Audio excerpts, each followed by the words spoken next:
태초에 하나님은 천지를 창조하시고 심히 좋았더라 말씀하셨습니다.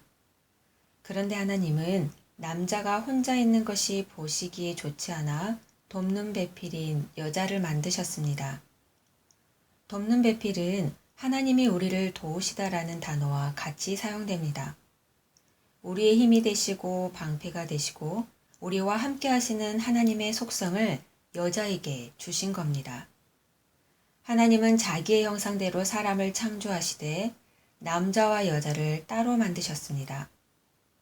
남자와 여자는 동등하지만 분명 서로 다릅니다. 시대가 변하고 과학이 발전한다고 해도 창조의 원리는 변하지 않습니다. 삼위일체의 다양성과 단일성이 하나님을 닮은 남자와 여자에게 드러나는 겁니다. 그런데 요즘 시대에서는 남자와 여자의 차이를 최대한 없애려고 합니다. 또 여성의 독립과 탁월함을 남성보다 더 부각시키려고 노력합니다. 심지어 남성 혐오증까지도 가는 경우가 있습니다. 물론 여성 윤리가 너무 깨진 곳이 많기에 여성의 목소리를 높이는 여성 운동가들이 생기는 것을 알고 있습니다. 우리도 함께 기도해야 합니다. 그러나 그들은 참다운 여성의 모습을 말해주지는 못하는 것 같습니다.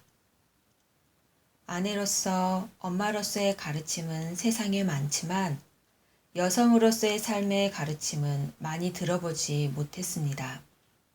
오히려 귀한 여성의 삶을 가볍게 여기도록 충동질을 합니다. 너는 남편을 원하고 남편은 너를 다스릴 것이라. 남편의 권위를 무너뜨리는 것 또한 여성의 죄성에서 나온 결과입니다. 남성의 리더십이 죄는 아닙니다. 죄로 인해 남성의 리더십이 잘못 사용되는 게 문제인 겁니다. 모든 여성이 안전하고 기쁨을 누리려면 남성의 바른 영적 권위가 회복되어야 합니다. 남성보다 더 탁월함으로 여성을 입증하려기보다 남성과 여성의 바른 질서를 통해 서로 존중되고 하나가 되길 꿈꿔야 합니다. 그런 모습이 하나님 보시기에 심히 좋은 모습입니다. 아담은 여자에게 하와라는 이름을 붙여줍니다. 아담이 지어준 이름은 여자 개인의 이름이 아닌 여성 전체를 향한 지칭입니다. 하와, 모든 살아있는 자의 어미라는 뜻입니다. 하와는 어떤 기분이었을까요? 나를 놀리나? 지금 내가 죄에 빠져 당신과의 관계도 깨지고 이제 나 때문에 모두 죽게 생겼는데 나보고 살아있는 모든 자의 어미라고? 내 모습을 봐요. 말이 되나요? 아담은 3장 15절의 말씀의 의미를 이해한 것 같습니다. 내가 너로 여자와 원수가 되게 하고 내 후손도 여자의 후손과 원수가 되게 하리니 여자의 후손은 내 머리를 상하게 할 것이요 너는 그의 발꿈치를 상하게 할 것이니라. 여자가 무엇이기에 죽은 생명을 살릴 구원자를 잉태하는 영광을 주신단 말입니까? 생명의 근원이신 예수님을 잉태하는 여성은 예수님을 믿음으로 생명을 얻는 모든 산자의 어미가 되는 겁니다. 하나님은 순종하지 않는 여성을 향해 더 큰 은혜의 언약을 준비하셨습니다. 실패한 여성에게 주신 언약입니다. 지킬 능력이 없는 여자에게 주신 하나님의 약속은 우리를 향한 요구가 아닌 하나님의 주도적인 주권과 섭리를 나타내고 있습니다.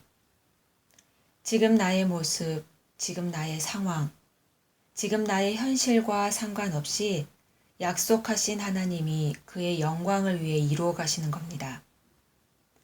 나의 위치와 또 나를 부르는 칭호는 늘 바뀝니다. 앞으로도 계속 바뀔 겁니다. 그러나 태초에 하나님이 만드신 여자라는 부르심은 죽는 순간까지 변함없으며 변함없는 그 존재를 통해 하나님이 영광 받으십니다. 돕는 배필, 모든 산자의 어미, 생명을 살리는 자의 소명은 개인의 것으로 머무를 수 없습니다. 늘 공동체 안에서 맡겨진 생명들을 돌보는 긍휼의 사역으로 이어집니다. 하나님은 사람에게 만물을 맡기셨습니다. 하나님은 부모에게 자녀를 맡기셨습니다. 하나님은 교회에 자신이 택한 생명을 맡기셨습니다. 하나님의 언약은 개인에서 공동체로 연결이 됩니다.